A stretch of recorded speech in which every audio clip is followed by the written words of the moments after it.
Shana Tova, everybody. Shana Tova. If you ask many Jews, what are Jews? You'll often hear, Jews are an ethnicity with a religion attached. You'll hear people wax nostalgic about their grandmother's kugel. Play Jewish geography, a game that can be terrifically alienating if you did not go to Jewish summer camp. Tell inside jokes and talk about family histories going back to the shtetls of Eastern Europe or Tehran or Amhara. But that's not the story of Judaism. At least that's not the whole story. From the very beginning of our religion, in fact, at the very beginning of religion, Judaism has welcomed those who chose to become Jewish.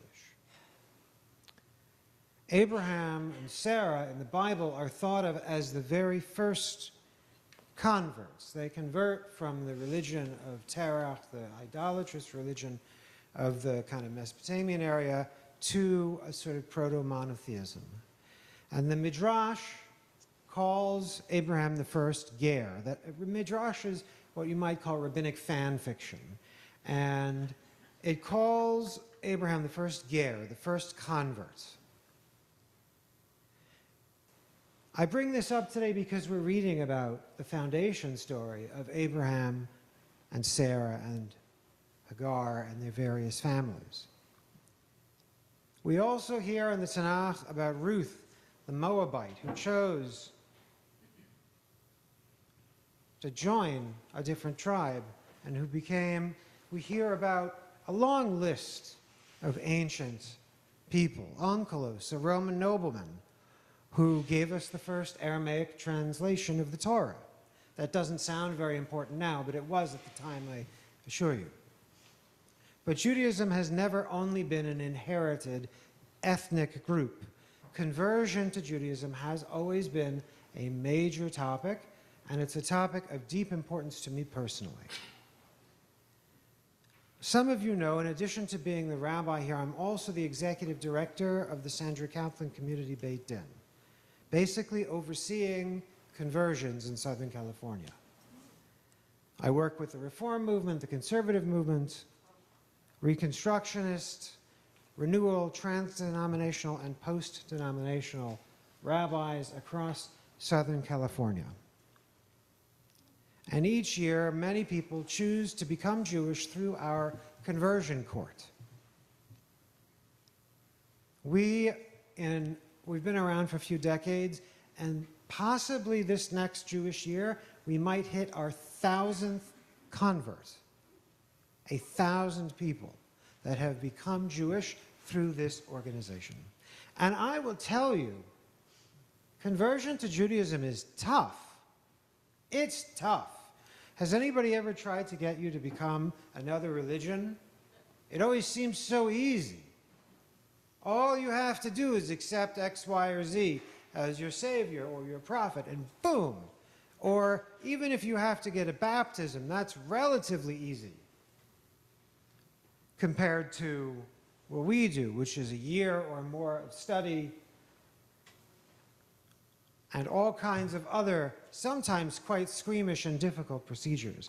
Becoming Jewish is harder than becoming Christian or Muslim. It's harder than becoming Buddhist or Sikh. Becoming Jewish is not a small commitment, and once you become Jewish, you can't unbecome Jewish again later.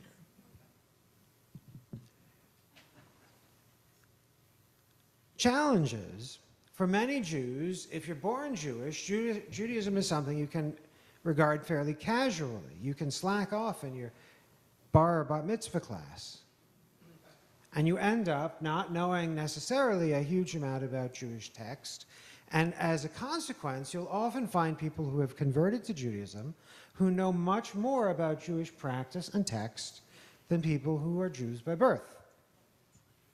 Because before conversion, the prospective new Jew has to be examined by a rabbinic court. And boy, are we tough If you think I'm mean up here, you should see me in the... No, it's a very nice process. It's not at all... Did anyone see Sex in the City when the woman converted in?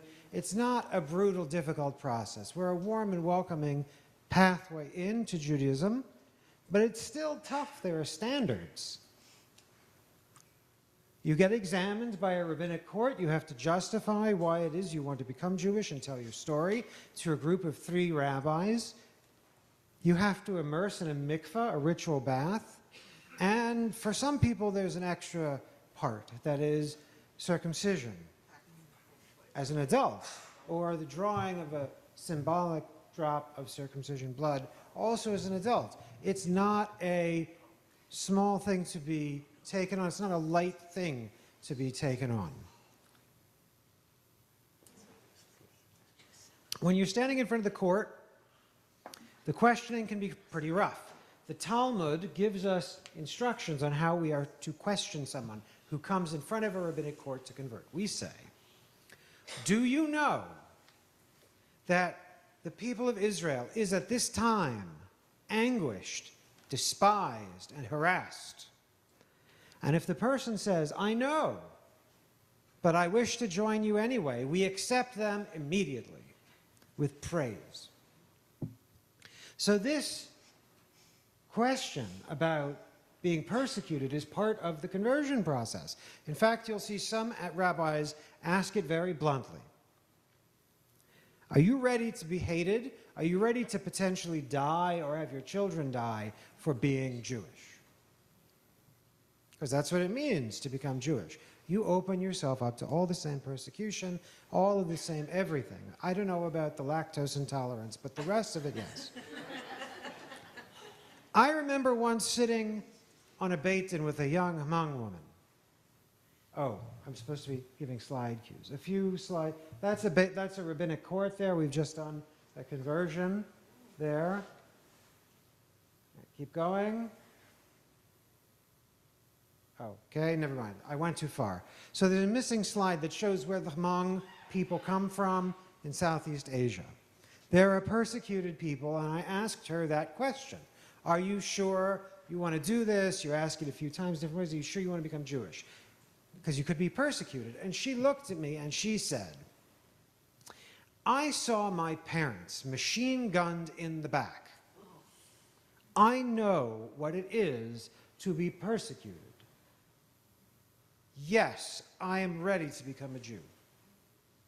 And we said, as the Talmud says, Hareze Meshubach, behold, this one is praiseworthy, and we accepted her as a new Jew. And while there's a lot of positive stuff about becoming Jewish, it's pretty complicated. That's why I bring it up in a forum like this when everyone's together, because it's a complicated aspect of our peoplehood, and it's becoming more complicated after October 7th. And our tradition has not always been great to converts, not always been very nice. The Talmud, which was all very nice about converts who want to convert a little while ago, says in another section that converts are like a scab on the skin of Israel. And we hear lots of terrible jokes like, the only thing Jews like more than being Jewish is telling converts they're not Jewish enough. Or, can we go back to the Marvelous Mrs. Maisel slide? There it is. Anybody watch Marvelous Mrs. Maisel? There were a lot of jokes about the person who converted into the family being more religious than the Jews by birth. And these sorts of small slights, they add up. It makes it difficult. It's already difficult to choose to be part of the Jewish people, to learn a religion, to learn a culture, to learn a couple of extra languages. But then in addition to that, there's this continuous slow drip of maybe you're not really either Jewish enough, or maybe you chose this for strange reasons, or why would you choose this? If you ask, I can tell you it is a frequent question. Why did you choose to become Jewish? Why would you do this? And I want to stand here before you and say that there are strong voices in our tradition that say not to do that. That we should not be slighting converts, and we should be respecting and accepting of converts. The Talmud says all kinds of stuff, but I'm going to draw from somewhere else, from the Midrash, literature from a similar period, a little earlier, a little bit nicer. It says, beloved are the converts, for Abraham is called beloved, and Abraham was a convert, and so they too are beloved. And Rambam, Maimonides' rules do not remind a convert of their conversion. For it is written, you shall not wrong someone with words. In other words, once you're in, you're in. That's it, done. And you can't leave again. I want to say, there are a lot of extraordinary Jewish converts in our history. People like Ruth and Zipporah, Moses' wife, and Jethro, Moses' father-in-law, who, according to tradition, converts. But also the Khazar kings in the Middle Ages, and Marilyn Monroe and Elizabeth Taylor and Sammy Davis Jr. And even people who are very public now, like Senator Arlen Specter, and yes, indeed, even Ivanka Trump, who converted to Judaism and is in a very public position. And these people remind us that choosing Judaism is not a public choice only, a private choice only, it's also a public choice. You become responsible to the Jewish people. Your actions are judged as Jewish actions, and the Jewish people are responsible for you. So yes, conversion has always been a part of Judaism. It's not easy to convert. The process is demanding. The history of conversion is complicated, and the tradition itself about conversion is sometimes contradictory.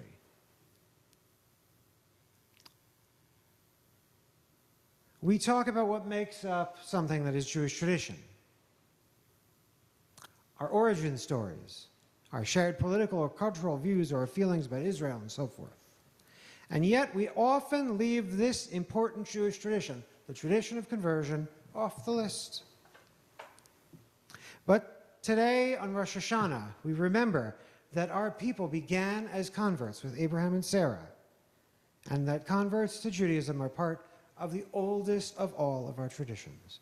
So to our converts in this room, I want to say to you, we see you, we honor you, we are grateful for the courage and love that brought you here, and Shana Tova. Shana Tova.